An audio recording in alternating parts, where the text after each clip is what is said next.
అందరికీ నమస్కారం. Okay, interlink visa card ఇండియాకి వచ్చేసింది.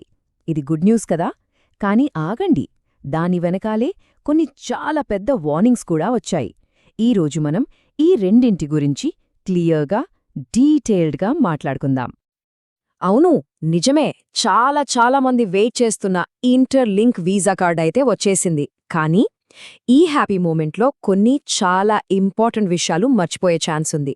అసలు ఈ కార్డ్ వెనకున్న నిజాలేంటి? మనకు తెలియని ప్రమాదాలేమైనా ఉన్నాయా? ఇప్పుడు చూద్దాం. సరే, first of all Interlink visa card వాస్తవమేంటో చూద్దాం. అసలు ఈ కార్డ్ ఇండియాకొచ్చిందన్నది నిజమేనా, లేకపోతే ఇదంతా జస్ట్ ఒక రూమరా? ముందు అది తెలుసుకుందాం. కాదండి, ఇది రూమర్ అస్సలు కాదు, ఇది పక్కా నిజం. ఇంటర్లింక్ వీసా కార్డ్ అఫీషియల్గా ఇండియాలో ల్యాండ్ అయిపోయింది. దీనికి వియత్నాం నుంచి లైవ్ ప్రూఫ్ కూడా మన దగ్గర ఉంది. సో ఇది ఖచ్చితంగా ఒక గుడ్ న్యూసే. కానీ అసలు కథ ఇప్పుడే మొదలవుతుంది. ఓకే, ఇప్పుడు ఆ వీసా కార్డు వచ్చిన ఆనందాన్ని ఒక్క నిమిషం పక్కన పెడదాం. ఎందుకంటే మనమిప్పుడు మాట్లాడబోయేది చాలా సీరియస్ విషయం. అదే ఫిబ్రవరి హాల్వింగ్. ఇదొక పెద్ద వార్నింగ్ లాంటిది. దీని గురించి ఖచ్చితంగా తెలుసుకోవాలి. అసలు ఈ వార్నింగ్ అర్థం కావాలంటే ముందు హాల్వింగ్ అంటే ఏంటో మనకు తెలియాలి కదా. సింపుల్గా చెప్పాలంటే హాల్వింగ్ అనేది కొన్ని క్రిప్టోకరెన్సీస్లో ఆటోమేటిక్గా జరిగే ఒక ప్రాసెస్.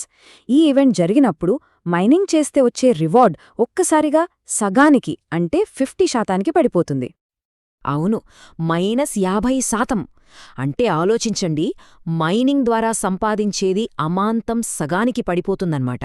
ఈ ఒక్క నెంబర్ చాలు రాబోయే చేంజ్ ఎంత పెద్దదో చెప్పడానికి. సరే, దీని ఎఫెక్ట్ మనమీద ఎలా ఉంటుంది? సింపుల్. ఫిబ్రవరిలో ఈ హాల్వింగ్ జరిగాక మన మైనింగ్ స్పీడ్ లేదా రివార్డ్స్ సగానికి తగ్గిపోయే ఛాన్స్ ఉంది. అంటే ఇప్పటిదాకా వస్తున్న సంపాదనలో కేవలం సగం మాత్రమే వస్తుందన్నమాట. ఇప్పటి మైనింగ్ రేట్ ఇక ముందు ఉండదు. ఇది గట్టిగా గుర్తుపెట్టుకోవాలి. ఇక ఈ హాల్వింగ్ ఒక్కటే ప్రాబ్లం అనుకుంటే పొరపాటే. దీనితో పాటు చాలామందికి తెలియని కొన్ని హిడెన్ డేంజర్స్, కొన్ని కఠినమైన రూల్స్ కూడా ఉన్నాయి. వాటి గురించి కూడా మనము ఇప్పుడు డీటెయిల్డ్గా తెలుసుకుందాం. ఓకే, ఇప్పుడు మనం ఫోకస్ చేయాల్సినవి 4 మేజర్ పాయింట్స్. 1. USDT టాపప్ వెనుకున్న నిజమేంటి? 2. ఈ స్వాప్ పార్టీలో ఉన్న ట్రాప్ ఏంటి? 3. ఈ 28 రోజుల రికవరీ రూల్ అంటే ఏంటి? అండ్ ఫైనల్గా వెరిఫికేషన్ ప్రయారిటీ ఎందుకంత ముఖ్యం? Let's break it down one by one. మొదటిది USDT టాపప్. చూడ్డానికి చాలా ఈజీగా కనిపిస్తుంది కదా USDTతో టాపప్ చేయడం. కానీ జాగ్రత్త, దీని వెనకాల హెవీ ఫీజులు లేదా మనం అస్సలు ఊహించని ఎక్స్చేంజ్ రేట్స్ లాంటివి ఉండొచ్చు. సో ప్రతి ట్రాన్సాక్షన్ చేసేటప్పుడు టర్మ్స్ అండ్ కండిషన్స్ మొత్తం చదవడం చాలా ఇంపార్టెంట్. రెండోది స్వాప్ పార్టీ ట్రాప్. ఈ పేరు వినడానికి చాలా ఫన్గా ఉన్నా ఇది చాలా డేంజరస్ కావచ్చు. ఎందుకంటే ఈ ఫీచర్ మనల్ని హై రిస్క్, వాల్యూ తక్కువున్న అస్థిరమైన అసెట్స్ వైపు లాగేస్తుంది. మనకు తెలియకుండానే మన దగ్గరున్న విలువైన అసెట్స్ని తక్కువ విలువున్న వాటితో మార్చేసే ప్రమాదం ఇందులో ఉంది. సో చాలా కేర్ఫుల్గా ఉండాలి. ఇక మూడోది, ఇది చాలా critical point, 28 day recovery rule. మన అకౌంట్ లేదా అసెట్స్ రికవరీకి సంబంధించిన ఈ రూల్ గురించి ప్రతి ఒక్కరూ తెలుసుకోవాలి. ఎందుకంటే దీనికి కేవలం 28 రోజుల స్ట్రిక్ట్ టైం లిమిట్ ఉంటుంది. ఒక్కసారి ఆ డెడ్లైన్ దాటిందా ఇక మన అసెట్స్ని వెనక్కి తెచ్చుకోవడం ఇంపాసిబుల్ అయిపోవచ్చు. ఇక ఫైనల్గా వెరిఫికేషన్ ప్రయారిటీ. ఈ ప్లాట్ఫామ్లో మన వెరిఫికేషన్ లెవెల్ని బట్టి మన విత్డ్రాయల్ లిమిట్స్, ట్రాన్సాక్షన్ స్పీడ్ లాంటివన్నీ డిపెండ్ అయి ఉంటాయి. ఒకవేళ మన ప్రయారిటీ తక్కువగా ఉందనుకోండి, చాలా ఇంపార్టెంట్ టైంలో మన యాక్సెస్ ఆగిపోయే ప్రమాదముంది. సరే, ఇప్పుడు దాకా మనం మాట్లాడుకున్నదంతా విన్నాక మన ముందు ఒక క్లియర్ చాయిస్ కనిపిస్తోంది. అదేంటంటే స్మార్ట్ మైనింగ్కి, బ్లైండ్ గ్యాంబ్లింగ్కి మధ్య ఉన్న తేడా. మన ఏ దారిలో వెళ్లాలో డిసైడ్ చేసుకోవాలి.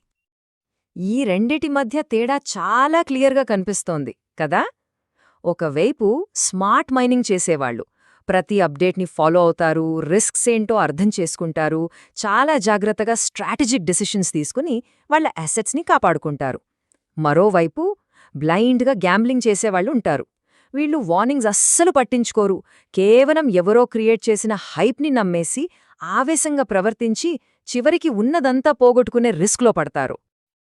అందుకే ఈ మొత్తం డిస్కషన్ నుంచి మనం గుర్తుపెట్టుకోవాల్సిన మెయిన్ పాయింట్ ఒక్కటే, mind smart, don't Gamble blind. ఈ ఒక్క మాట మన ఇన్వెస్ట్మెంట్ జర్నీని మొత్తం మార్చేయగలదు. ఫైనల్గా ఈ మొత్తం ఇన్ఫర్మేషన్ తర్వాత ఒకే ఒక్క ప్రశ్న మిగులుతుంది. ఈ ఇన్వెస్ట్మెంట్స్ నిజంగా ఎంత సేఫ్? ఈ ప్రశ్నకు సమాధానం బయట ఎవ్వరూ చెప్పరు. దానికి ఆన్సర్ మన రీసెర్చ్లో, మన స్ట్రాటజీలో, మనం తీసుకునే డిసిజన్స్లోనే ఉంటుంది. సో చాలా జాగ్రత్తగా ఆలోచించి అడుగేయండి.